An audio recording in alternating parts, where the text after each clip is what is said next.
Good morning, friends. Welcome into my home and into my kitchen here at All Things Kitchen. My name is Jennifer. Welcome back if you've been here before, and if you're new, thank you for stopping by.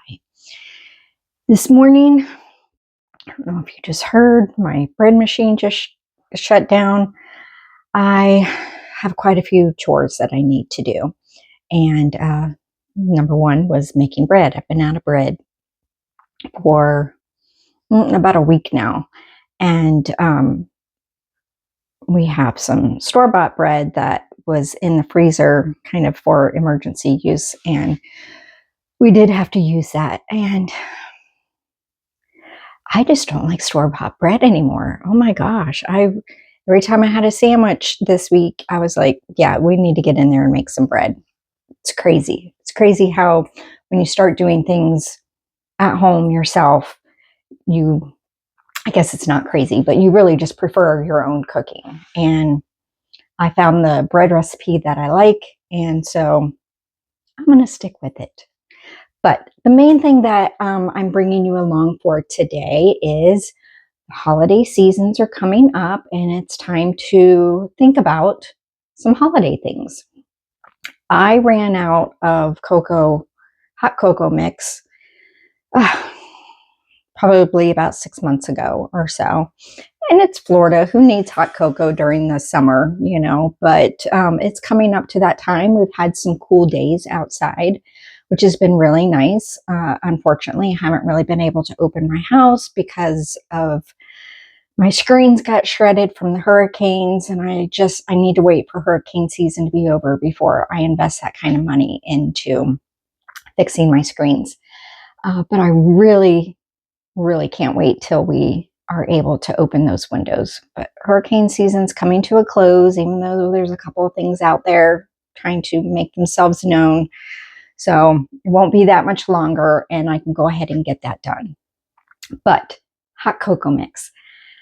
I have made a couple of different recipes of this, and the last recipe I made was my favorite. So I thought I'd bring you along. Unfortunately, I don't remember where I found the recipe. I just wrote it in my recipe book, so I will put that recipe down below. But unfortunately, I cannot credit the person that I got it from. So I'm going to go ahead and bring you down, and we're going to make a single batch recipe. I really wanted to make a double batch, but I did not have enough of my Dutch cocoa. So we're going to make a single batch, which is fine. It's a lot, but I like to make at least a double batch so I can give some away. So I'll have to order some more Dutch cocoa so I can make some more. But I'm going to bring you down and show you how easy yet delicious this recipe is.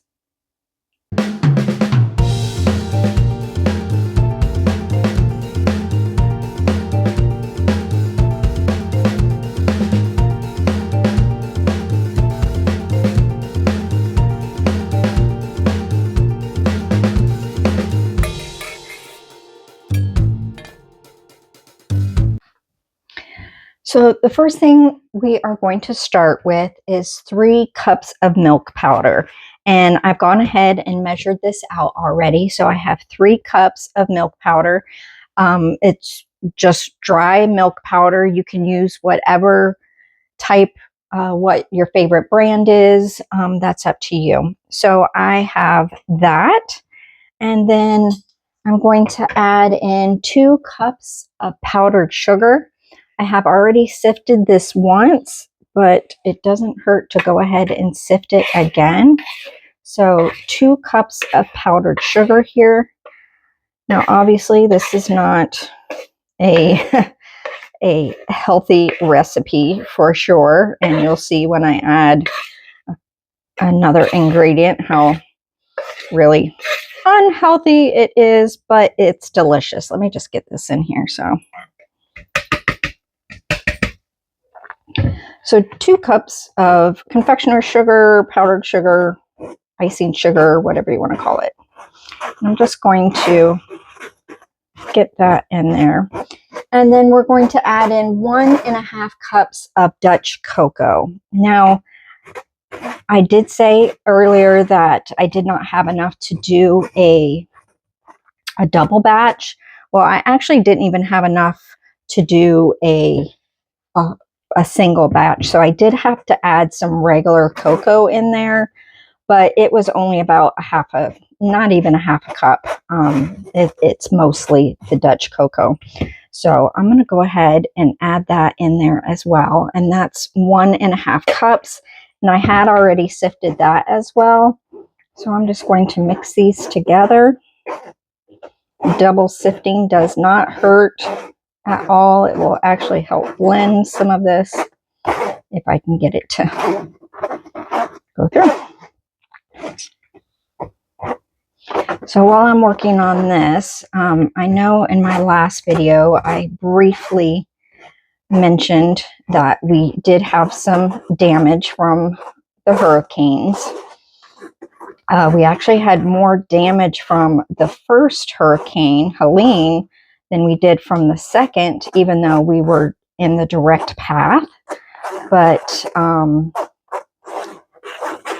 my city, my town is just a mess. There is still debris everywhere. It's been 2 weeks, a little over 2 weeks since the storm, since Milton came through, and the debris is still piled up on the side of the roads, in people's yards. It's still, I have a big pile in my front yard, which of course is killing the grass that it's sitting on.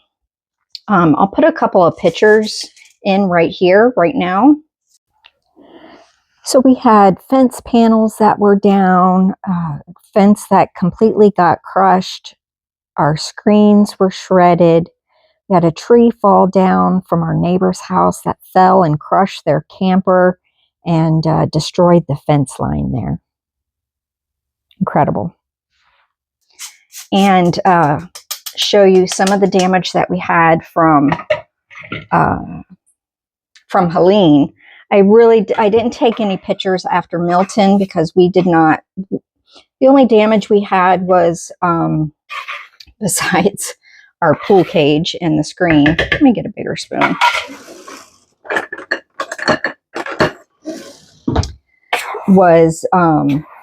We did lose some shingles from our roof, which did cause a leak in our roof.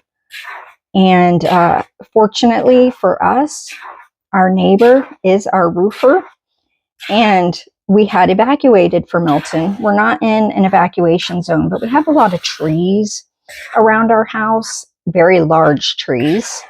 And we just felt safer leaving rather than being directly hit by a Category 3 hurricane. It's the first time ever in my life, I've lived in Florida all my life, that I have ever evacuated from a hurricane.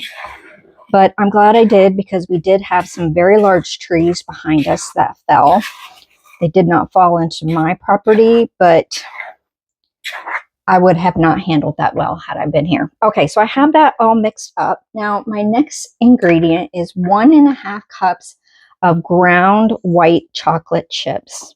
So I just took my little personal size blender. It's a generic form of like the Magic Bullet or whatever, and ground up some white chocolate chips. This is what makes this recipe so delicious and decadent and creamy and just amazing. So, yummy. I can taste that. It's in the air. Excuse me. I am going to go ahead and add just a little bit of salt. The recipe calls for anywhere between 1/4 to 3/4 of a teaspoon, so at your discretion. I'm just going to put 3 little pinches in there. So that was probably just a scant more than 1/4 of a teaspoon. And that's just to kind of help offset. You do need salt with your sugar products just to kind of balance out the flavors.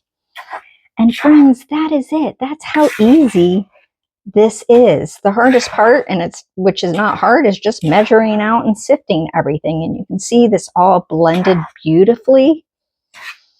So I'm going to grab a jar to put this in. I think I can go find a half-gallon jar. This is more than a quart.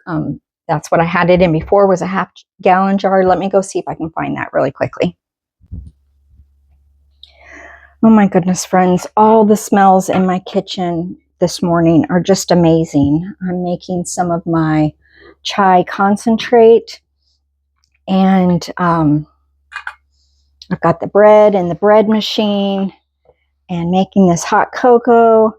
I had to, this was a jar, a little bit left in there, hold on.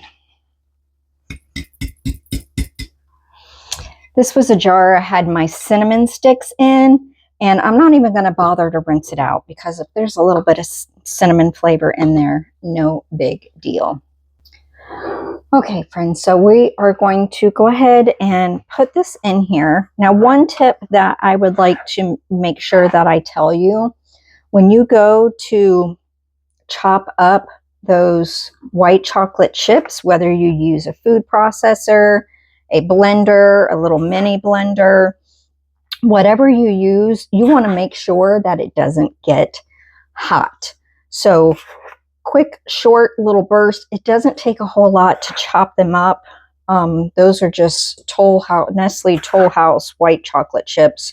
You can use whatever brand you like, but you want to make sure that quick, short bursts, because if it heats up, your white chocolate is going to melt, and that is not what you want. You want little ground pieces, not a melted chocolate, because that just won't work.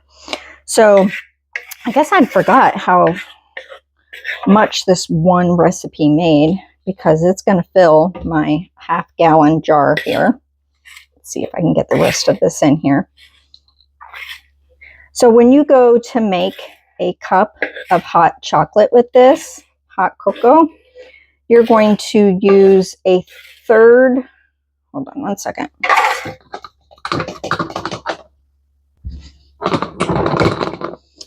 1/3 cup of this mix, this powder, to 1 cup of hot liquid of your choice. So you can use, come on, I don't want to spill it all over my counter.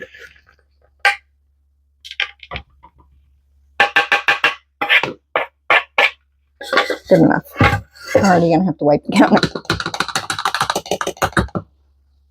You can use water, you can use milk, you could put this in coffee.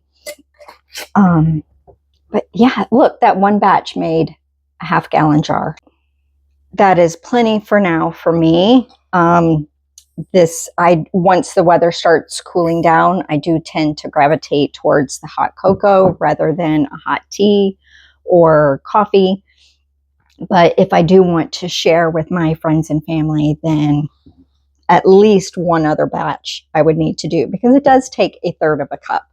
So you want to make sure that you're not just giving one serving. Although you could do that with some marshmallows, which we are going to be doing something with marshmallows a little bit later. And you could do a little thing of marshmallows, maybe a peppermint stick, or if you could find like a peppermint spoon, something like that. Or you could make a chocolate covered peppermint spoon. Oh, that sounds really good. With a little mug, and give that as a gift with a 1/3 cup of this. That would be a nice little gift for just an acquaintance or something. But I like to give like a pint size of cocoa when I give these away. And I do dehydrate my own marshmallows for that. Hopefully, I've never made marshmallows before, and that's my goal this year, is I want to make my own homemade marshmallows and then dehydrate those. My son-in-law loves my dehydrated marshmallows. We all just eat them like candy. I think they're great in the hot cocoa. They don't dissolve as fast as like if you buy the packet of hot cocoa and mix that. those things are super tiny and they dissolve by the time your drink is cool enough to drink it. So, but making homemade marshmallows, you could even put, which I'm debating whether I want to do this or not, like peppermint flavor in the marshmallows and have like a peppermint hot cocoa. So I might do half a batch. I don't know. I don't know. We'll see when we get there. But that is my goal, is I do want to make marshmallows this year and then dehydrate some of those. But hot cocoa mix is that easy. You just measure and mix and you are all set. And if you're wondering where to get Dutch cocoa, it is a little bit different than regular baking cocoa. I bought mine on Amazon. I could not find mine in my local grocery stores. So I was able to buy mine on Amazon. If you can find it in your local grocery store, that's great. But just know that you can find it on Amazon fairly easy. So 1/3 cup to 1 cup of hot liquid. Delicious.